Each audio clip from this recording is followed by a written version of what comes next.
Also in Corsica there seems to be an abundance of defenders on the road. So we've been in Corsica about a month now, and so what's our impression of Corsica? What are our impressions of Corsica? What's it like? Well, it's very relaxed, it's very scenic, and it's very rural, and it's very underdeveloped. If you like that sort of holiday where it's really basic, this is the place to come. The camping sites seem to be plentiful and plenty of spaces. Somehow I managed to lose the audio on this piece of video, but I think basically I'm talking about the food, the cost of food. It's a little bit dearer than Britain, but eating out is fairly reasonable, and it's probably just as cheap to eat out as it is to buy the ingredients. You can still get food at a reasonable price if you're on a bit of a budget. Diesel, on the other hand, is a little bit dearer. This was a remote filling station that I had to use, and I think it was only like 2 cents above the average. There's always plenty of parking at the beaches. Most of the beaches you can park on the beach, or not very far from the beach itself.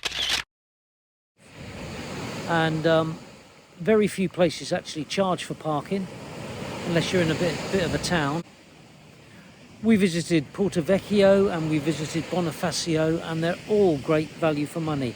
And the parking and the cost of the parking in those sort of places is pretty good. The campsites are a little bit of a muchness in some ways, but in other ways, if you pick a 3-star campsite, it might not be the same as the 3-star campsite that you've just been on. But it's luck of the draw. They've all got their good points and they've all got their bad points. Anyway, stay tuned and watch this video that I've put together. It's a mixture of still photography and video. So what's the weather like in Corsica? Well, you can see for yourself. This is an average day, and it's very warm, very dry, and it's very pleasant. Most of the beaches are just natural, and they don't get really busy. As you can see, this is about the busiest we've seen this beach, although I think it might have been a bit busier yesterday as we came down here later on in the day. But invariably the beaches are very quiet because there's so many of them. The Corsican people are all very nice, very friendly. Everybody seems to speak a little bit of English, unlike us English who speak very little French. But in general, it's a great island. And like I said, if you want to go back to basics, or a little bit more basic than you're used to, or you like it natural, this is a place to come. And this is the best kept secret in France. And if it's that warm, I know what you're thinking. Why has he got that towel wrapped around him? Well, firstly for my modesty, and secondly I don't want to get sunburned. Also in Corsica there seems to be an abundance of defenders on the road. Can't go a day without seeing at least 3 or 4 on the road, all different. Not many camping like we are, but I think I saw one today actually that was rigged up for camping. But plenty of defenders on Corsica. Regarding the campsites, they all differ slightly. Some call themselves 3-star, which I think that's a little bit of a stretch of the imagination sometimes. And then others that call themselves 3-star are virtually immaculate. We've stayed in some rural ones. Where we're staying at the moment, it's kind of on the edge of a town or a village, and it's got everything apart from a swimming pool. Some of them have swimming pools, some of them don't. The one that we stayed on prior to this didn't have a swimming pool, but it was such a rural location. It was 12 kilometers from the nearest road, and there was wild boars running around at night and all sorts. This is a couple of pictures that I managed to get of a couple of the little porkers that used to come in and terrorise the campsite by going for all the rubbish. We also had to put shoes out of sight because foxes used to steal them.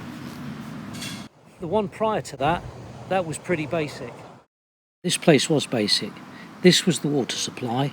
There was no hot water in the showers, and fortunately this supply was actually next to our plot.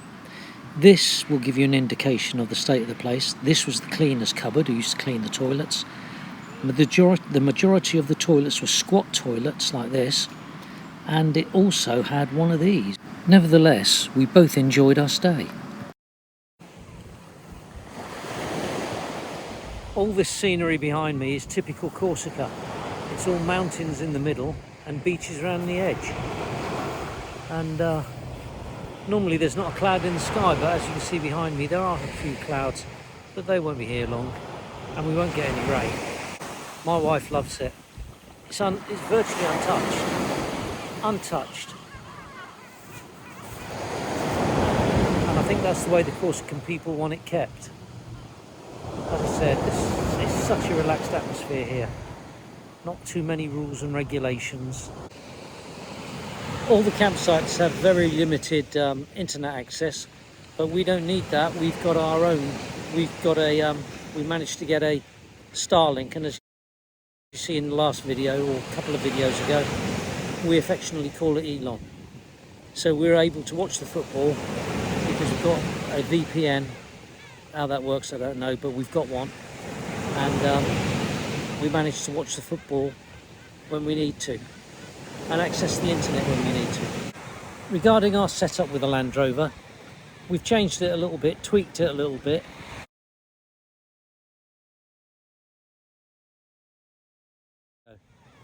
Just made a few changes to one of the awnings, and we tend not to use the annex piece that dangles down from the roof tent.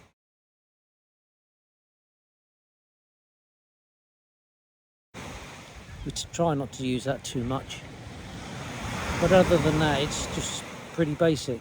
I think we've changed since I did the last video. I think we've switched the awnings around. These are just a few photographs, random photographs that I've taken of the Land Rover and some of these sites that we've seen.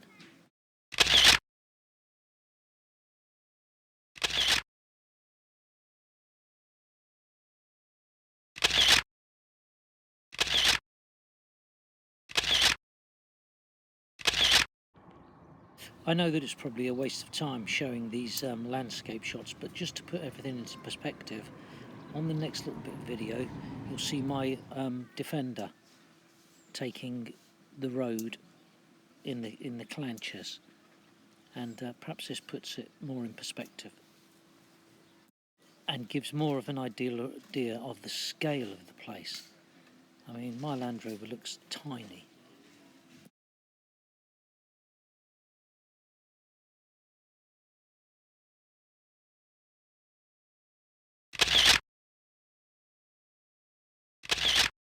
I wonder where the manufacturer got the inspiration for this design.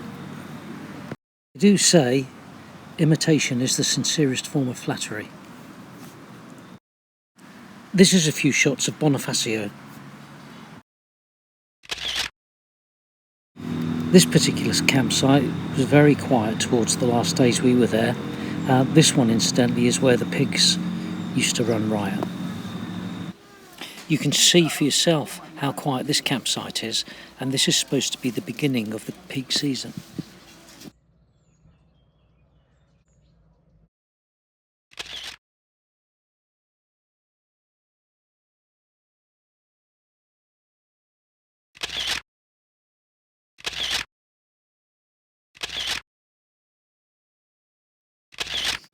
I think that's enough now. I think you get the picture.